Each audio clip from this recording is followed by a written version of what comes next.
The man's hand shook slightly as he tightened his grip on the pistol, the metal glinting in the afternoon sun like a silent threat. My daughter stood still, unbothered, her eyes locked on him with a calm that made the air feel even heavier. The quiet suburban street seemed frozen in time. Curtains shifted as neighbors peeked from behind blinds, too terrified to intervene. This wasn't a scene from a movie. This was real life. Our neighborhood's HOA had always been bold, but in the last few months, they'd crossed into dangerous territory. They weren't just enforcing petty rules. They were running the place like a private cartel, and intimidation was their favorite weapon. Letters turned into fines, fines turned into threats, and threats became a way of life for every family. On the block, they'd gotten used to winning. People paid up, complied, and kept quiet because it was easier than fighting. But they had no idea who they were dealing with this time.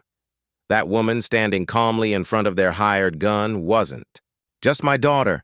She was a tactical team leader for the FBI, trained to take down violent offenders and bring entire criminal networks to their knees. And with that gun pointed at her chest, they had just made the single biggest mistake of their lives.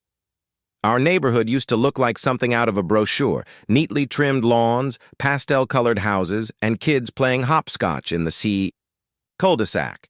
The HOA promised safety, order, and a sense of community when we moved in. But that glossy exterior was just a mask. Behind the manicured lawns and friendly smiles, a quiet war was brewing. It started small. Neighbors getting violation notices for things as harmless as a trash can being left out for an extra hour or a garden gnome not in compliance. At first, everyone assumed it was just overzealous rule enforcement. But soon, those letters came with steep fines, and when residents questioned them, they were met with veiled threats. One by one, families gave in. They paid the fees. They stopped asking questions. And slowly, the HOA became untouchable. I should have seen it coming when I found that bright red notice taped to our front door. Final warning: remove unauthorized. Structure or face eviction. The so-called unauthorized structure was a small garden shed that had been standing in our backyard for years. The claim was ridiculous, but the tone was crystal clear: obey or suffer. My daughter had just come home from an assignment, her instincts razor-sharp as always. She studied the notice, chuckled softly, but I saw the spark in her eyes. That wasn't a laugh of amusement.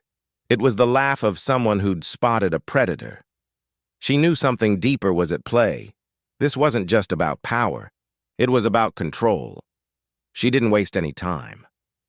By the next day, she was deep into research. She pored through public records, financial filings, and licensing databases. And what she found was worse than we could have imagined.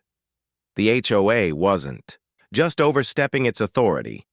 They were running a full-blown operation. Fraudulent fees were being funneled into shell companies. Their so-called security officers weren't licensed anywhere in the state. And their board members were living well beyond their means, all while bullying families into silence. She told me to be careful, to stay alert. I thought she was being cautious. I didn't realize she was preparing for war. The confrontation came faster than either of us expected. That afternoon, I was making coffee when I heard tires screeching outside. I rushed to the window and froze.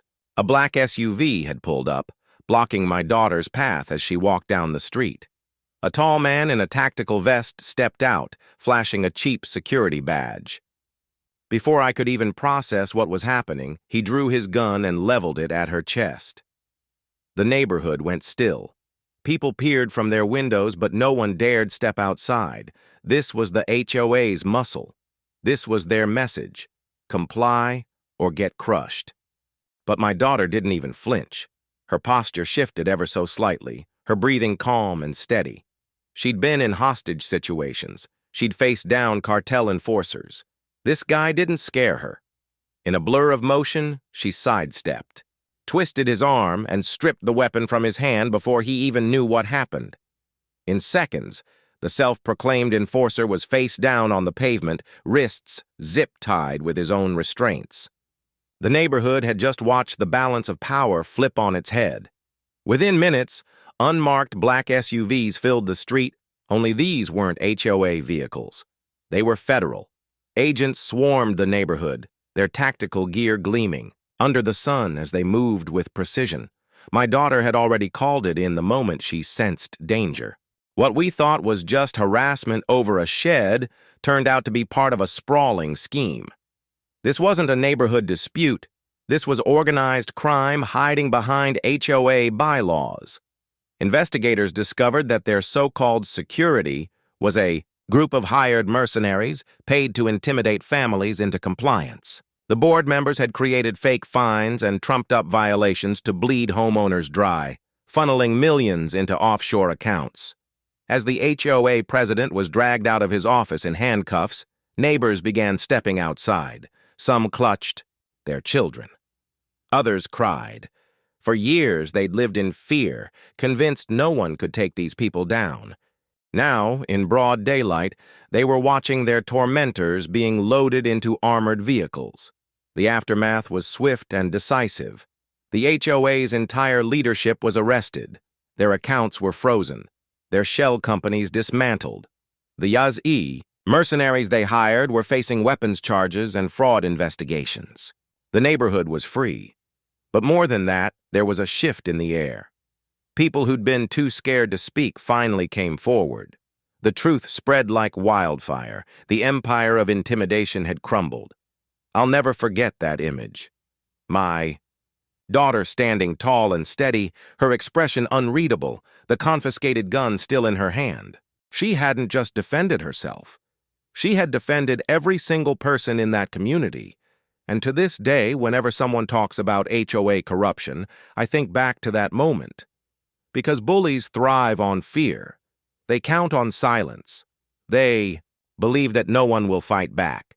But all it takes is one person with courage and the right training to bring down an empire.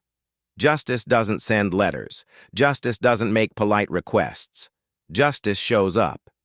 And when it does, it kicks the door down.